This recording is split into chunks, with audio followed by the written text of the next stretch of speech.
আসসালামু আলাইকুম। Shathil commerce school online, Shathil commerce solution offline, Masterpara Maijdee Noakhali শাখার পক্ষ থেকে সবাইকে জানাচ্ছি শুভেচ্ছা ও অভিনন্দন। আমরা আজকে হিসাব বিজ্ঞানের যে ক্লাসটি করব তা হচ্ছে আধুনিক পদ্ধতিতে হিসাবের ডেবিট ক্রেডিট নির্ণয়। আর আমরা গত ক্লাস করেছিলাম হিসাব সমীকরণ। আর আমাদের আধুনিক পদ্ধতিতে হিসাবের ডেবিট ক্রেডিট নির্ণয় শিখতে হলে আমাদের অবশ্যই হিসাব সমীকরণের আইটেমগুলো ভালো করে চেনা থাকতে হবে।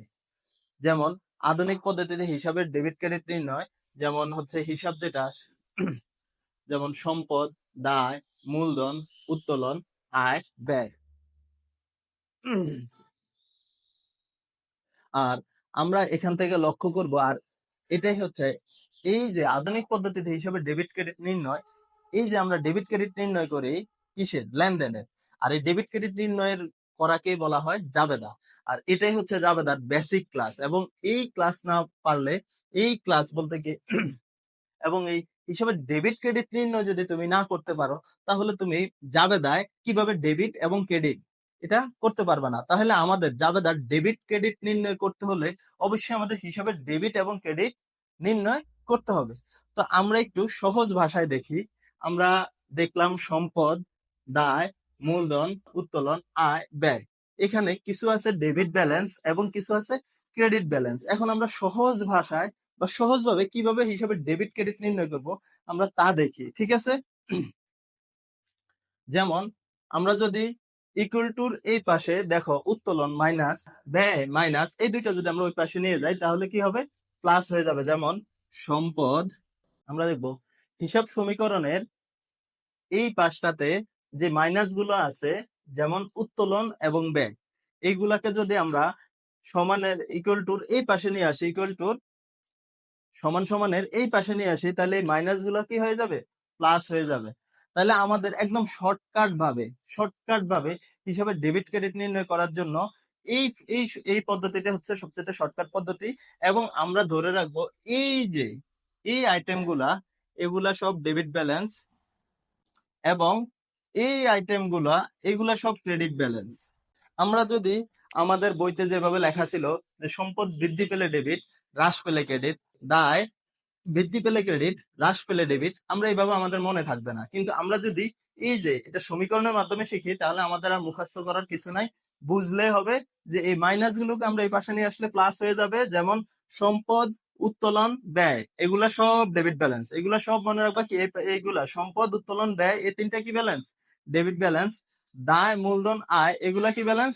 Credit balance. তাহলে আমাদের বুঝতে হবে সম্পদ, উত্তোলন, ব্যয় এগুলা ডেবিট ব্যালেন্স, আর দায়, মূলধন, আয় এগুলা ক্রেডিট ব্যালেন্স। আর আমরা একটু মনে রাখবো, যেই ব্যালেন্স বৃদ্ধি পেলে ওই ব্যালেন্স, যেই ব্যালেন্স বৃদ্ধি পেলে ওই ব্যালেন্স। তাহলে ডেবিট ব্যালেন্স বৃদ্ধি পেলে ডেবিট ব্যালেন্স, ক্রেডিট ব্যালেন্স বৃদ্ধি পেলে ক্রেডিট, ডেবিট ব্যালেন্স বৃদ্ধি পেলে ডেবিট, ক্রেডিট ব্যালেন্স বৃদ্ধি পেলে ক্রেডিট। তাহলে আমরা যদি লিখে রাখি এই যে ডেবিট ব্যালেন্স, এগুলা বৃদ্ধি পেলে ডেবিট, তাহলে সম্পদ, উত্তোলন, ব্যয় এইগুলা ডেবিট ব্যালেন্স, এবং এগুলা বৃদ্ধি পেলে ডেবিট আর হ্রাস পেলে ক্রেডিট। আর দায়, মূলধন, আয় এগুলা হচ্ছে কি ব্যালেন্স? Credit balance. তাহলে আমরা বুঝবো এগুলা বৃদ্ধি পেলে ক্রেডিট, হ্রাস পেলে ডেবিট। তাহলে আমাদের একটুক যদি আমরা মনে রাখি, তাহলে আমাদের কি জাবেদা করা বা লেনদেনের ডেবিট ক্রেডিট নির্ণয় করা আর আমাদের জন্য কোনো কষ্ট হবে না। আমরা সর্বপ্রথম চিনতে হবে আমাদের কি, এবং তাহলে আমরা একটু দেখবো এই দায় মূলধন আয় এগুলা সব সময়ের জন্য ক্রেডিট ব্যালেন্স। এগুলা কি ব্যালেন্স? Credit balance. আর এগুলা হ্রাস পেলে হবে কি? ডেবিট, এবং বৃদ্ধি পেলে হবে ক্রেডিট। হ্রাস পেলে ডেবিট, বৃদ্ধি পেলে ক্রেডিট। তাহলে আমাদের আজকের দিনে আজকে আমরা বুঝতে পারছি, যদি আমরা জাবেদা করতে যাই, আর তোমরা একটু মিলিয়ে নিও পৃথিবীতে যত জাবেদা আছে এই 6টা আইটেমের বাইরে কিছুই নাই। হিসাবের যা আছে এই 6টা আইটেমের বাইরে হিসাবের কোনো আইটেমে নাই। তাহলে আমাদের এই 6টা আইটেম আলাদাভাবে, কোনগুলা সম্পদ, কোনগুলা দায়, কোনগুলা মূলধন, উত্তোলন, আয়, ব্যয়, এগুলা আলাদাভাবে চিনতে হবে। আর এইগুলা যত বেশি চিনবা, ততই তুমি হিসাব বিজ্ঞানে এক্সপার্ট হবা। আর আমাদের এই যে আমরা একই রকমের রেওমিলের শিখে ফেলছি। এই যে ড্রায়ার মিলের ডেবিট পাশে সম্পদ, উত্তোলন, ব্যয় এইগুলা বসবে। এই ডেবিট ব্যালেন্স মানে কি? ড্রায়ার মিলের ডেবিট ব্যালেন্স।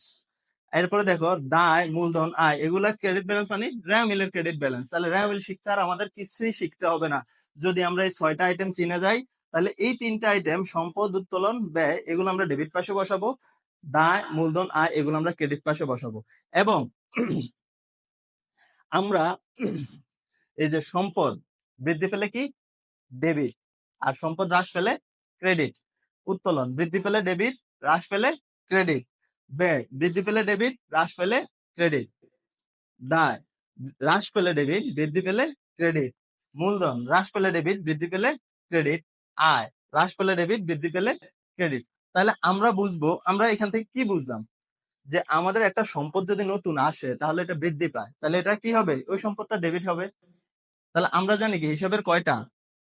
হিসাবের এখানে আমরা কি শিখতেছি? হিসাবের আধুনিক পদ্ধতিতে হিসাবের ডেবিট ক্রেডিট নির্ণয়। আর এই ডেবিট ক্রেডিট নির্ণয়ের মাধ্যমে কি আমরা জাবেদা শিখি। হ্যাঁ, জাবেদা আমরা শনাক্ত করি, জাবেদা আমরা লিখি যে কোনটা ডেবিট কোনটা ক্রেডিট। লেনদেন শনাক্ত করার পরে আমরা কি জাবেদা দেই, ডেবিট এবং ক্রেডিট নির্ণয় করতে হয়। আর এর জন্য আমাদের আজকের এই ক্লাসটি খুবই গুরুত্বপূর্ণ।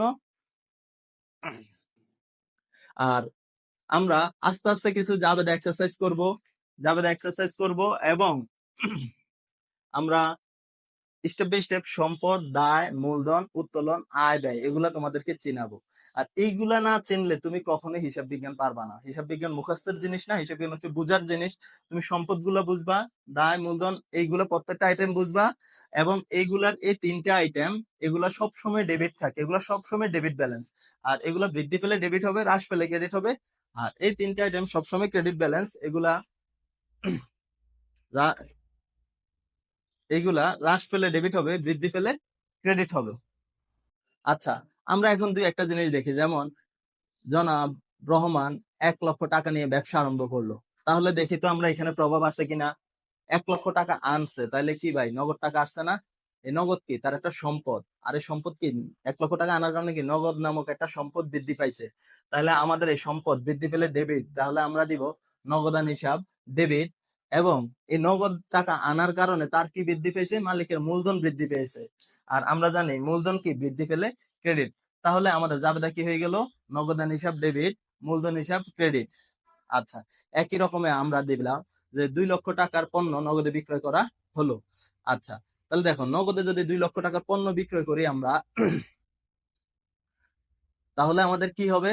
নগদে যদি আমরা 2 লক্ষ টাকার পণ্য বিক্রয় করি তাহলে আমাদের নগদ টাকা বাড়বে। একটা সম্পদ বৃদ্ধি পেয়েছে, নাম কি? নগদ। তাহলে নগদান হিসাব ডেবিট। আর আমার বিক্রয় হচ্ছে কি? আয়।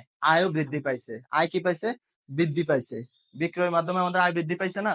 তাহলে আমাদের বিক্রয় ক্রেডিট। তাহলে আমাদের যাবে কি? নগদান হিসাব ডেবিট, বিক্রয় হিসাব ক্রেডিট। ইনশাল্লাহ আমরা নেক্সট ক্লাসে কিছু জাবেদা সলভ করব এর মাধ্যমে। আর তার আগে আমরা সম্পদ, দায়, মূলধন, উত্তোলন, আয়, ব্যয়ের আলাদা আলাদা ক্লাসে এগুলার সংজ্ঞা কোনগুলা কোনগুলা আমরা উদাহরণ সহ আস্তে আস্তে বলে দিব। তো তোমরা আমার সাথে থাকো। ইনশাল্লাহ সবাই হিসাব বিজ্ঞান সম্পর্কে অনেক ধারণা পাবা, অনেক ক্লিয়ার হবা। আজকে এই পর্যন্তই। সবাই ভালো থেকো। আসসালামু আলাইকুম ওয়া রাহমাতুল্লাহি ওয়া বারাকাতুহু।